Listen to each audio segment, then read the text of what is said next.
Hey, what's up, guys? In this video, we'll just talk about reactive forms in Angular 2.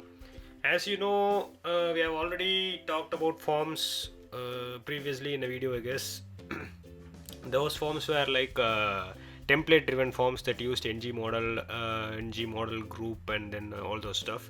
So this reactive forms is a very slightly different concept from those, and I think this would be a lot helpful to guys who mainly work on the front end design. So yeah, guys, let's get started. First of all, what I have done here is I have created a app using Angular CLI, and then I have opened it in my VS Code editor. I'll open the package.json file so that you can have a look at the versions that I'm using. So okay, first of all, let's get into app.component.ts. Now before we do that, we'll go to app.module.ts, and then instead of forms module, we are going to use reactive forms module. Okay. And here also I'll be using reactive forms module. Now we'll just see a very simple example of using reactive forms. So for that example, we'll have a form, and then we'll have just two fields in that form. We'll have a name and a phone number. Okay, it's a simple contact form, and then we'll have a name and a phone number. That's all. So what I'm going to do here is I'll create interface, maybe contact dot contacts dot interface dot ts. Okay, and then inside this I'll just export into the usual thing, export interface contacts name string, and then contact this is a number. Okay, it's a very simple interface. We just have two fields, a string and a number. So we'll make use of this interface in our app.component.ts. So we'll just import that first. Import what was that? Contacts, right? Contacts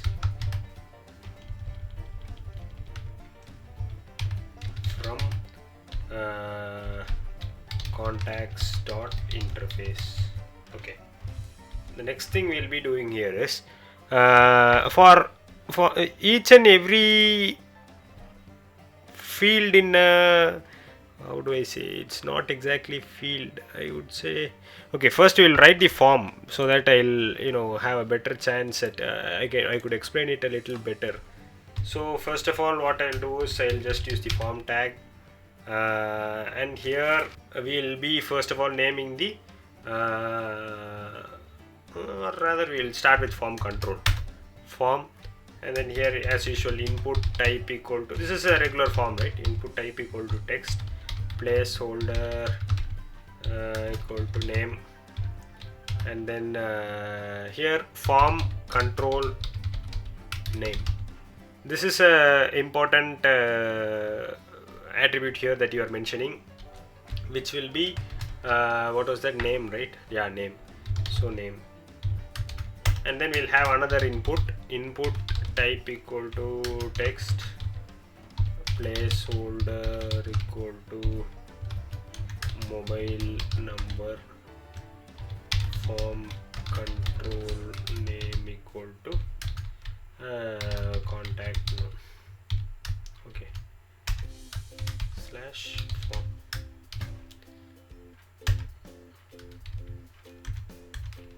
It's a very simple form. I have just two fields, one for name and one for contact number. Now how to use form, you see what I have done here, right? I have used a form control name attribute.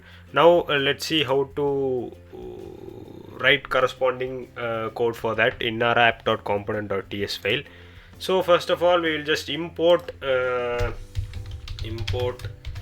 form control, and then form group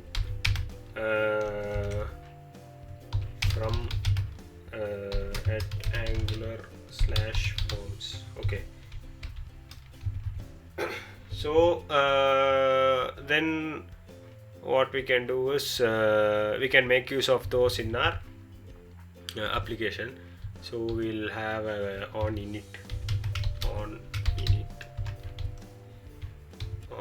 and then we'll remove this. Oh, sorry, we'll remove this, and then here we'll add implements on init, and then here what I'll do is um, contact info, the type will be form group. Okay, and then I'll write the ng on init. Inside this I'll be having this dot contact info equal to new form group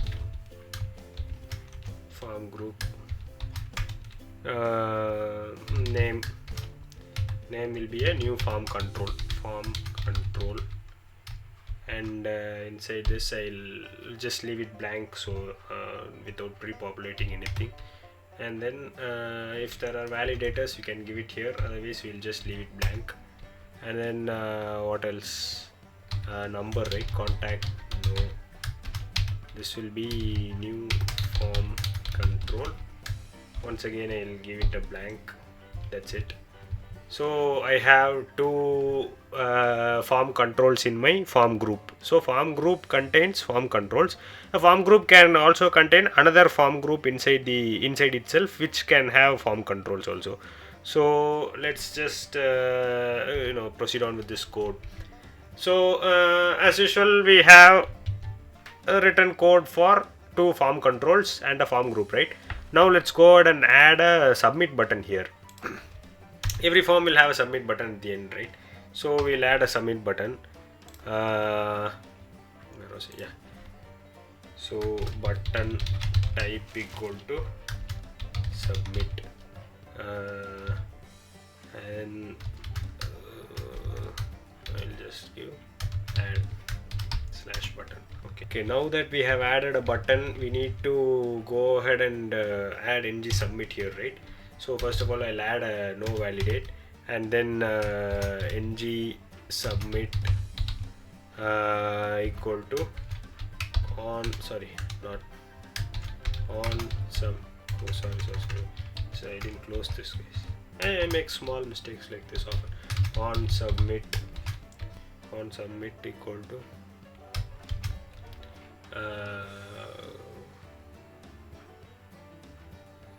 what was that, contact info, right? Contact info, and this is done. Then form group, this will be contact info, the one which we created in our app.component.ts file. Okay, so now we have a submit button that when clicked will trigger a on submit method in our app.component.ts by passing in our form group. So we'll go back to app.component.ts and then write code for that. On submit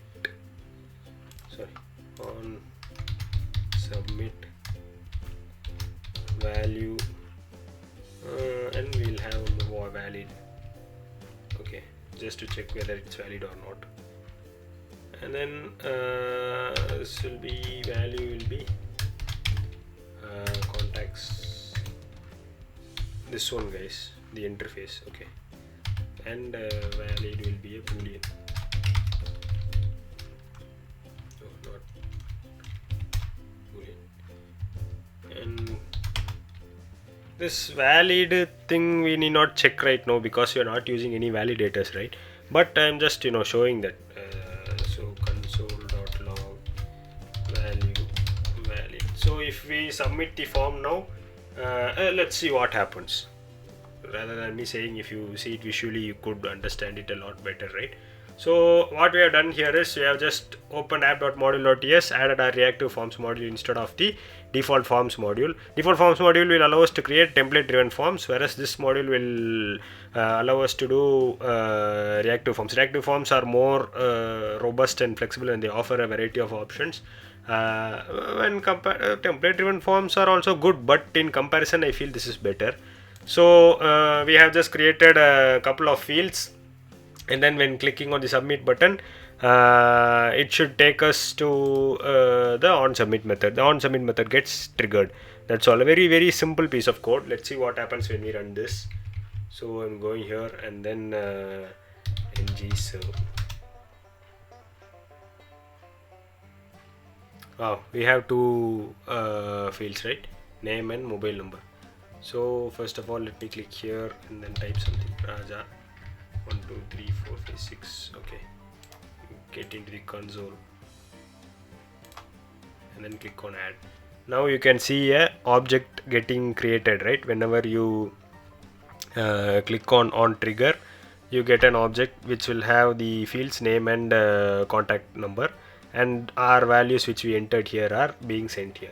So now let's just where is my code? Okay, now let's just you might wonder why I gave here it as blank, right?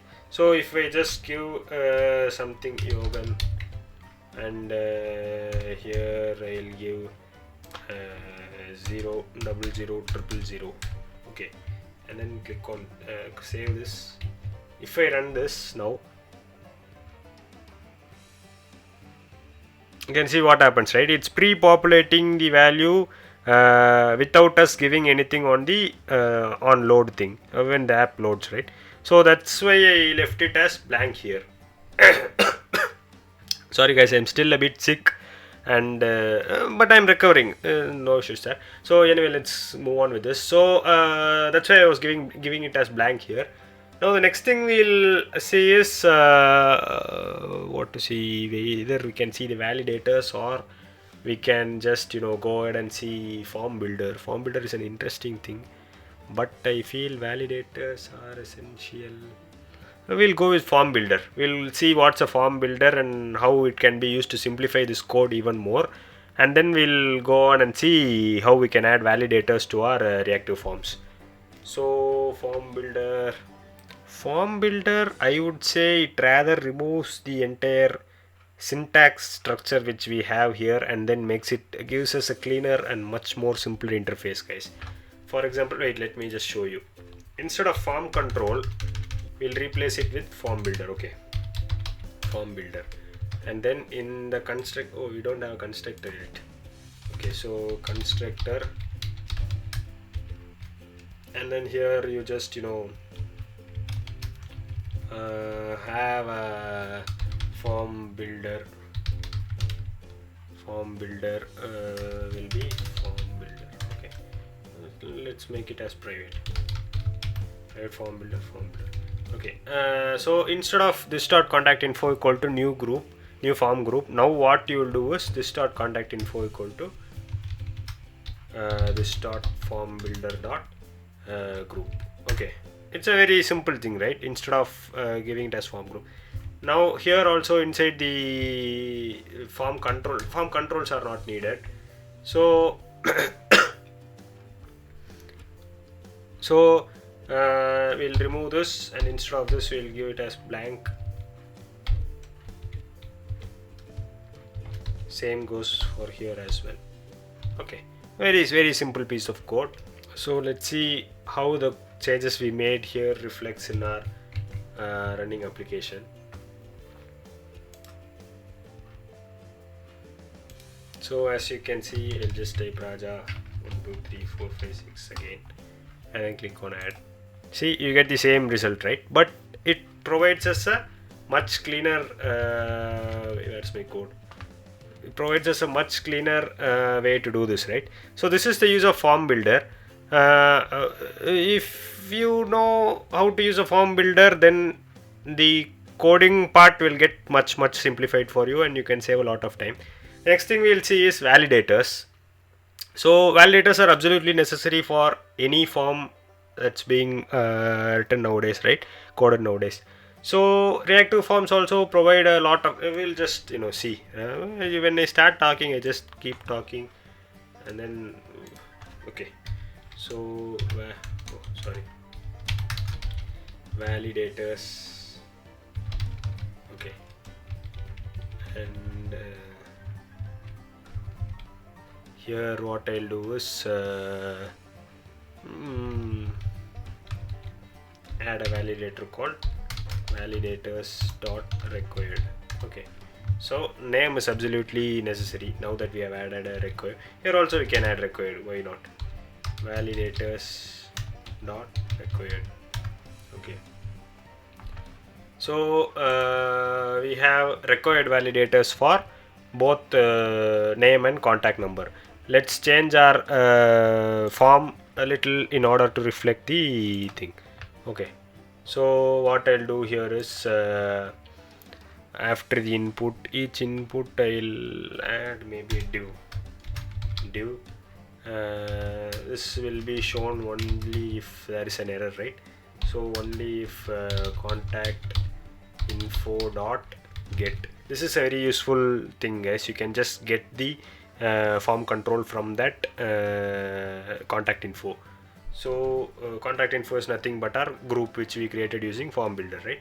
So this will be, what was that, name, right? Name dot has error required. Okay, if there is a required error, if the required error is triggered, then this will be true, right? So that time this ngif will get displayed. So required, and we can also add maybe one more validator, like contact info dot get name dot touched. Okay, so if it's touched, it would be dirty, and so we'll just check that too. We'll close this and then close it all together. Okay, a very simple thing. And then I'll just type name is a required field, div, save, copy this, paste it here, and then once again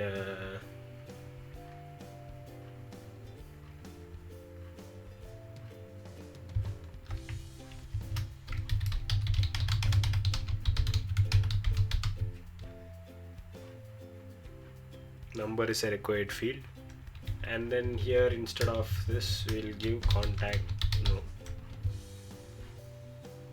Here also we'll give contact no. Oh, sorry, I have pasted it in the wrong place, I guess. Control C, remove this. Okay, now let's see if you understand this, right? We are just using dot get on the form group to get the form controls and check, and we are checking whether the error has been triggered. If the error has been triggered, we are displaying a message, that's all. So let's see how this reflects in our code. So I am just clicking on this. See, you get the error, right? I have clicked on this, and then if I, without typing anything, if I click on something else, you are getting name is a required field and number is a required field, or div, right? So if we type on this, this should vanish, right? It vanishes, right? That error is no more displayed. If I type on this, it vanishes, right? That error is no more displayed. So this is essentially a validator, right? Now what you can do is, only if this there are no errors, this should be valid. You can give a condition like that. Say for example, inside this button I am just giving it as disabled equal to contact info dot invalid. Okay, so now if I save this and observe the changes, this button is disabled, right? You can see here, right? So now if there are errors, this button will continue to be disabled. Even if I type in name, there is this mobile number field which is required field, right? Only after I type in both, this button gets enabled, right? So you can use a large amount of validators like this, guys. For example, I'll just show just one more validator, a very commonly used validator. So the thing I'll show here is minimum length. Okay, minimum length. You have, 6 characters, minimum 6 characters. Minimum password should be 8 characters. You would have come across this validator in several forms, right? So this array we are using here only to specify more than one validator. Here I just by mistake I just used it inside. It's not a mistake actually, but array is needed only when more than one validator is used. Okay, let's continue with our code. So here I'll just give validators dot minimum length. This will be 4. Okay, and here also I'll give validators dot minimum length. This will be some 7.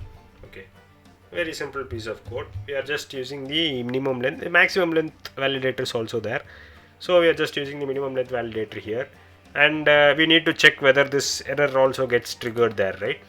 Checking it here is pretty much simple. You need to create we are not actually checking it, right? We are just displaying an error if that error occurs, right? So we are if that error occurs, what sort of anyway, we are just displaying a message, guys. That's what I'm trying to say. So contact info dot get name dot touch. Then instead of this required, here I'll give minimum length. Okay, if this error occurs, then this div should get triggered, right? Similarly, I'll paste here also shift O. And this div is for minimum length. Okay, very simple piece of code. Let's see how the changes get reflected based on our changes here. So in order to satisfy the first one, the required and touched, I should just type one character, right? I just typed one character, and then oh sorry, okay,